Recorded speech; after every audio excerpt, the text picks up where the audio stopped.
നാടൻ ചക്ക എരിശ്ശേരി നമുക്ക് വീട്ടിൽ എങ്ങനെ ഉണ്ടാക്കാമെന്ന് നോക്കിയാലോ.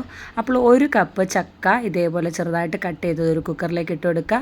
1/2 കപ്പ് വെള്ളം ഒഴിച്ച് ഒരു 2 വീസിലടുപ്പിച്ച് മാറ്റി വയ്ക്കുക. 1 കപ്പ് നാളികേരം ചിരകിയത്, ഒരു 1/4 ടീസ്പൂൺ നല്ല ജീരകം, 2 വെളുത്തുള്ളി, 1/4 ടീസ്പൂൺ മഞ്ഞൾപ്പൊടി, ഒരു 1/2 ടീസ്പൂൺ മുളക് പൊടി, അത് അരയ്ക്കാൻ ആവശ്യത്തിനുള്ള വെള്ളവും ചേർത്ത് നല്ല പേസ്റ്റ് പോലെ അരച്ചെടുക്കുക. 2 വീസിൽ കഴിഞ്ഞ് അതിൻ്റെ പ്രഷറെല്ലാം പോയപ്പോൾ ചക്ക നന്നായിട്ട് വെന്തിട്ടുണ്ട്. ഇതേപോലെ ഒരു കയ്യിൽ ഉപയോഗിച്ചിട്ട് നന്നായിട്ടൊന്ന് ഉടച്ചെടുക്കുക. ഇനി നമുക്കിതിലേക്ക് ആവശ്യത്തിന് ഉപ്പ് ചേർത്ത് കൊടുക്കുക. ഞാനിപ്പോൾ 1 ടീസ്പൂൺ ഉപ്പാണ് ചേർത്ത് കൊടുക്കുന്നത്. വീണ്ടും അതേപോലെ നന്നായിട്ടൊന്ന് ഇളക്കി കൊടുക്കുക. നമ്മൾ നേരത്തെ അരച്ച് വെച്ചിരുന്ന അരപ്പ് ഇതേപോലെ നല്ല പേസ്റ്റ് പോലെ അരച്ചെടുക്കുക.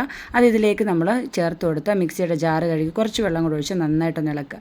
സാധാരണ രീതിയിൽ എരിശ്ശേരി നല്ല കുറുകിയാണ് ഇരിക്കുന്നത്. ചക്ക ആയതുകൊണ്ട് ഒന്നുകൂടെ ഒന്ന് കുറുകും. ഇനി ഇത് അടുപ്പിൽ വെച്ച് നന്നായിട്ട് തിള വരുമ്പോൾ നമുക്ക് ഒരു ചീനച്ചട്ടിയിലേക്ക് വെളിച്ചെണ്ണ, കടുക്, അതേപോലെ ചുമന്നുള്ളി ഒരു 3-4 എണ്ണം ഇട്ടത് നല്ല ടേസ്റ്റ് ആയിരിക്കും. ഇനി ഒരു കൈപ്പിടി നാളികേരം ചെരുകിയതും പിന്നെ വറ്റൽമുളകും കറിവേപ്പിലയും കൂടി ഇട്ടിട്ട് ഈ തേങ്ങ നന്നായിട്ട് ചുമക്കെ വറുത്തെടുക്കുക. നല്ല വറുത്തെടുക്കുമ്പോഴാണ് ആ ഒരു എരിശ്ശേരിയുടെ ടേസ്റ്റ് ഉണ്ടാകുന്നത് കേട്ടോ. അപ്പോൾ ഇതേപോലെ നല്ലതായിട്ട് വറുത്തിട്ടുണ്ട്, എന്നാൽ കരിഞ്ഞു പോകാൻ പാടില്ല. എന്നിട്ട് ഈ തിളച്ചുകൊണ്ടിരിക്കുന്ന ഈ കറിയിലേക്ക് നമുക്ക് ഇട്ട് കൊടുക്കുക. എന്നിട്ട് നന്നായിട്ടൊന്ന് മിക്സ് ചെയ്ത് നോക്കുക. എന്നിട്ട് ചോറിൻ്റെ കൂടെ കഴിക്കുക. അടിപൊളിയാണ് കേട്ടോ.